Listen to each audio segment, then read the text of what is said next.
தரம் தாழ்ந்த விமர்சனம் பண்ணுறவங்க வந்து மனநோயாளிகள். அவங்கள நம்ம ஒன்றுமே பண்ண முடியாது.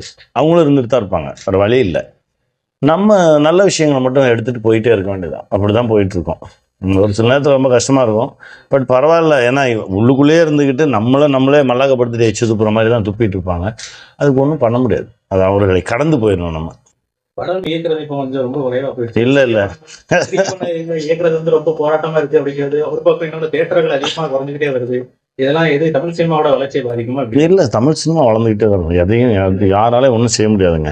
இப்போ இயக்குறது அப்படின்னு சொன்னீங்கன்னா, நான் வருஷத்துக்கு ஒரு படம் இயக்கிட்டு தான் இருக்கேன். ஏன்னா நான் வினோத சித்தம் முடிச்சுட்டு தெலுங்கில் பண்ணேன். போன வருஷம் என்னோடய படம் தெலுங்கு ரிலீஸ் ஆச்சு.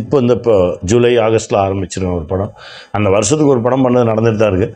தியேட்டர்ஸ் மூடுறது அப்படின்றது, ஏன்னா தியேட்டர்ஸுக்கு மக்கள் வருவது வந்து ரொம்ப குறைஞ்சிருச்சு. அதுவும் வந்து இந்த மாதிரி கிராமப்புறங்களில் இருக்க தேட்டருக்கெல்லாம் யாருமே வர்றதில்லை. இந்த முதல் ஷோவுக்கு வர்ற எண்ணிக்கையெல்லாம் பார்த்தா ரொம்ப கஷ்டமாக இருக்குது. அதனால் அவங்களால சர்வே பண்ண முடியாமல் பண்ணுறாங்க. பட் ஆனால் மல்டிப்ளெக்ஸ் தேட்டர்ஸ் நல்லா ரன் ஆகிட்டு தான் இருக்குது.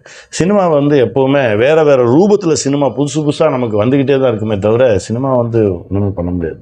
ஓடிடி இணையதளங்கள்லாம் தேட்டர்கள் வருகை குறைக்குது. அப்படியெல்லாம் கிடையாது. நீங்கள் என்னவா இருந்தாலும் சரி, தரமாக இருந்தால் ஓடும். ரசிகர்கள் இருக்கிற வரைக்கும் சினிமா இயங்கிக்கிட்டே தான் இருக்கும். அது ஒன்றும் பண்ண முடியாது. அடச்சென்னை 2 வரும். அதுக்கான வேலைகள் நடந்துட்டு இருக்கு, வரும்.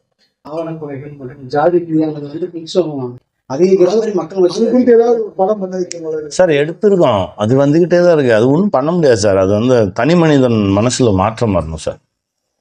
அதை நோக்கி நம்ம எடுத்துட்டு போகணும். அது ஒரு சில நேரத்தில் அதை நம்ம விமர்சிக்கவே கூடாது. அது அப்படிதான், நம்ம என்னதான் விமர்சனம் பண்ணாலும் நடந்துகிட்டே தான் இருக்கும். அதை தாண்டி இந்த குழந்தைகள் மனசில் நல்ல விஷயத்தை விதைச்சா அடுத்த தலைமுறை மாறும் அப்படின்றதுக்காக தான் ஒரு சில வேலைகள்லாம் பார்த்துட்ருக்கோம். முடிஞ்ச வரைக்கும் அதை செய்வோம். குற்றாலத்துக்கு வந்து நிறைய சுற்றுலா பயணிகள் ஆண்டுக்கு 1 கோடி பேர் சுமார் வராங்க. பழைய குற்றாலத்தில் ஒரு 20 நாளைக்கு 15 நாளைக்கு மேலே ஒரு இன்சிடென்ட் கேள்விப்பட்டிருக்கீங்க, பார்த்துருக்கீங்க. இயற்கையோடு ஒன்றுமே மோதவே முடியாது.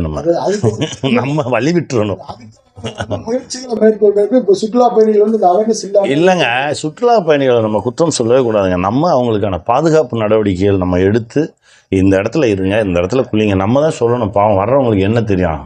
அதனால் நம்ம தான் அவங்களை கொஞ்சம் பாதுகாப்பாக வச்சுக்கணும். அதுக்கான நடவடிக்கை அரசு எடுக்கும் நம்புகிறேன். பாதகம் செய்பவரை கண்டால் நாம் பயங்கொள்ளலாகாது பாப்பா, மோதி மிதித்து விடு பாப்பா, அவர் முகத்தில் உமிழ்ந்து விடு பாப்பா.